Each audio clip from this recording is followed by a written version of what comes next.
આમ આદમી પાર્ટીની તળાજા શહેર ખાતે બાપા સીતારામ ચોકમાં સભા યોજવામાં આવી હતી, જેમાં ગોપાલ ઇટાલિયા, રાજુભાઈ સોલંકી સહિત જિલ્લાના હોદ્દેદારો, તાલુકાના હોદ્દેદારો અને ગ્રામ્યના હોદ્દેદારો ઉપસ્થિત રહ્યા હતા.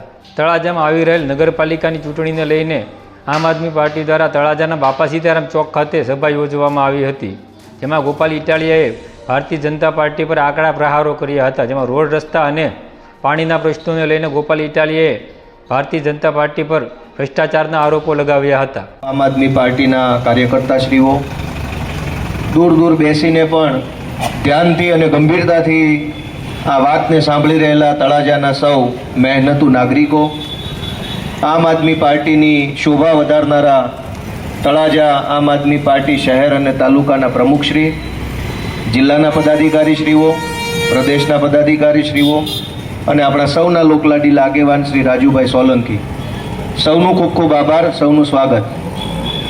દોસ્તો, તળાજામાં નગરપાલિકાની ચૂંટણી આવવાની છે. 1 મહિના પછી આવશે કે 1.5 મહિના પછી આવશે કે 2 મહિના પછી, પણ નગરપાલિકાની ચૂંટણીના અંતર્ગત આજે આ મીટિંગ રાખવામાં આવી છે કે કેવી રીતે તળાજા નગરની અંદર એક બદલાવ લાવી શકાય. બદલાવ શા માટે લાવવો છે અને બદલાવ લાવવા માટે આપણે કોને પસંદ કરવાના છે અને કોને ના પસંદ કરવાના છે, એની વાત આજે આપણે આ મીટિંગમાં કરવા માટે એકઠા થયા છીએ. આજથી 1 અઠવાડિયા કે 10 દિવસ પછી 15મી ઓગસ્ટ આવશે, દેશના આઝાદીનો પર્વ આવશે અને આખા દેશની અંદર તમામ જગ્યાએ 15મી ઓગસ્ટ ઉજવાશે. એક શાળાની અંદર 15મી ઓગસ્ટ ઉજવાશે.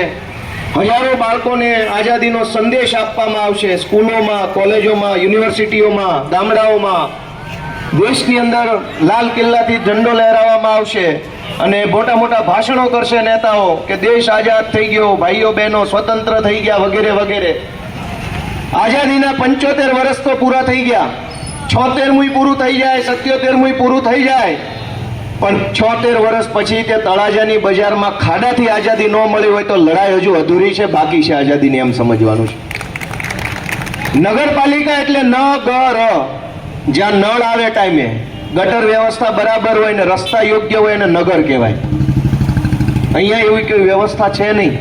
આઝાદીના 75 વર્ષ થઈ ગયા, તાલીઓ પાડીએ, ઝંડો લહેરાવીએ, પણ આપણી આવનારી પેઢીને આપવા માટે આપણી પાસે સારું ગામ ન હોય, સારું શહેર ન હોય, સારો રોડ ન હોય, સારી સ્કૂલ ન હોય તો લડાઈ હજુ ખૂબ લાંબી છે, લડાઈ બાકી છે. એ સંદેશ દેવા માટે આજે આ સભાનું આયોજન કર્યું. દોસ્તો, આપણે આવનારી બાળકોના, આવનારી પેઢીને આપણે શું સંદેશ આપશું કે ભાજપના લોકો બેફામ ભ્રષ્ટાચાર કરતા હતા, ખિસ્સા ભરતા હતા, તળાજાને લૂંટતા હતા અને અમે જોતા હતા. આ સંદેશ આપવો છે કે સંદેશ એવો આપવો છે કે ભાજપવાળા લૂંટતા હતા તો અમે તળાજાની બજારની સભામાં બેઠા હતા અને નક્કી કર્યું હતું કે આ ભ્રષ્ટાચારીઓને કાઢી મૂકશું. આપણે નક્કી કરવાનું છે કે આ બાળકો ક્યારનો હું જોઉં છું ચારે બાજુથી સ્કૂલના બાળકો નીકળી રહ્યા છે, ઘડીક બસમાં આવે છે, પાછળથી દીકરીઓ આવી. આ આપણે આવનારી પેઢીનું ભારત છે, એને હું સંદેશ આપવો છે કે જેવો ભાવ એવો ભ્રષ્ટાચાર કરી શકાય, કોઈ વાંધો નથી, એવો સંદેશ આ બાળકોને આપવો છે. કે બાળકોને એ શીખવાડવું છે કે લડાઈ લડવી જરૂરી છે, અવાજ ઉઠાવવો જરૂરી છે, ભ્રષ્ટાચાર થતો હોય ત્યાં બોલવું જરૂરી છે, એ સંદેશ આપવાનો છે. દોસ્તો, અરવિંદ કેજરીવાલ ભ્રષ્ટાચારની સામે લડે છે અને ભ્રષ્ટાચારની સામે લડે છે એટલે એની ઉપર ભ્રષ્ટાચારનો આરોપ નાખીને જેલમાં પૂર્યા છે. અને બધા ભાજપવાળા ગામમાં કૂતરું હડકાયું થયું હોય ને કેમ ભોં ભોં કર્યા કરે 24 કલાક, બે ધોકા નો મારો ત્યાં સુધી છાનું ન થાય, એમ બધા ભાજપવાળા ભોં ભોં કરે છે કે અરવિંદ કેજરીવાલ જેલમાં છે, ભ્રષ્ટાચાર કરે છે.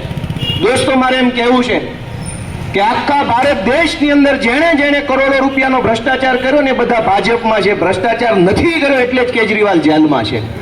જો ભ્રષ્ટાચાર કર્યો હોત તો ભાજપમાં હોત. આજ તળાજા ભાજપના ધારાસભ્યથી લઈને સાંસદ સભ્યથી લઈને તાલુકા પંચાયતના સભ્યથી લઈ જિલ્લા પંચાયતના સભ્યોથી લઈ કોણ હરિશ્ચંદ્રના વારસદારો છે અને કયા માણસે રોડમાં પૈસા નથી ખાધા, બ્રિજમાં પૈસા નથી ખાધા કે કોન્ટ્રાક્ટમાં પાર્કિંગમાં પૈસા નથી ખાધા. જે સૌથી મોટા કરપ્ટેડ માણસો છે, સૌથી મોટા ભ્રષ્ટાચારીઓ છે, એ બધા જ ભાજપની અંદર જોડાયેલા છે. દોસ્તો, પણ અરવિંદ કેજરીવાલે દેશને શાળાની રાજનીતિ શીખવાડી કે તમારા બાળકોને ભણવાની વ્યવસ્થા કરવા માટે આમ આદમી પાર્ટી છે. આ તળાજાની બજારમાં હીરાના કારખાના છે, છોકરાઓ હીરા ઘસે છે. કોણ એવો બાપ હોય એ એવું વિચારે કે મેં આખી જિંદગી ચોકીમાં હીરા ઘસ્યા, સિંગલમાં ડબલમાં મારા છોકરા પાસે હીરા ઘસાવીશ. કોણ એવો બાપ છે? સૌ મા બાપને એવું થાય છે કે અમે ભલે મજૂરી કરી, અમે ભલે ખેતરોમાં કામ કર્યું, અમે ભલે હીરા ઘસ્યા, મારા છોકરાને ભણાવી ગણાવીને ડોક્ટર કે એન્જિનિયર બનાવીશ. આ સપનું એક એક મા બાપનું છે. આવું સાચું બોલ્યો કે ખોટું બોલ્યો? એ સપનું પૂરું ક્યાં કરાવવા જાશો? છોકરા ક્યાં ભણાવવા જાશો? પ્રાઇવેટ સ્કૂલોના રાફડા ફાટી નીકળ્યા, બેફામ ફી ઉઘરાવે.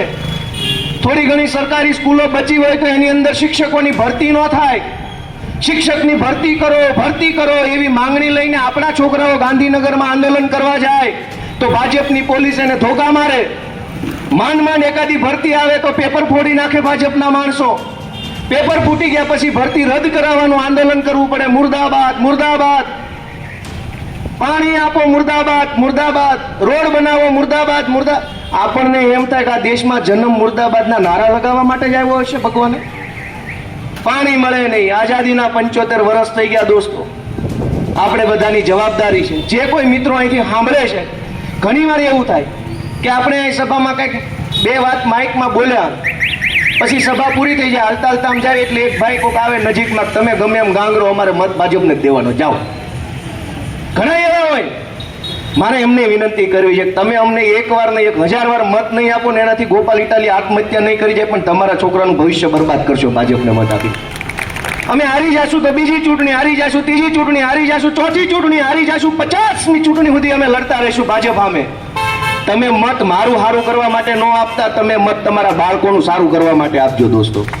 તમારા છોકરાનું સારું ભવિષ્ય કરવા માટે મત આપો. ગોપાલ ઇટાલિયાની ચિંતા ન કરો, અરવિંદ કેજરીવાલની ચિંતા ન કરો, તમારા બાળકની ચિંતા કરો. તમે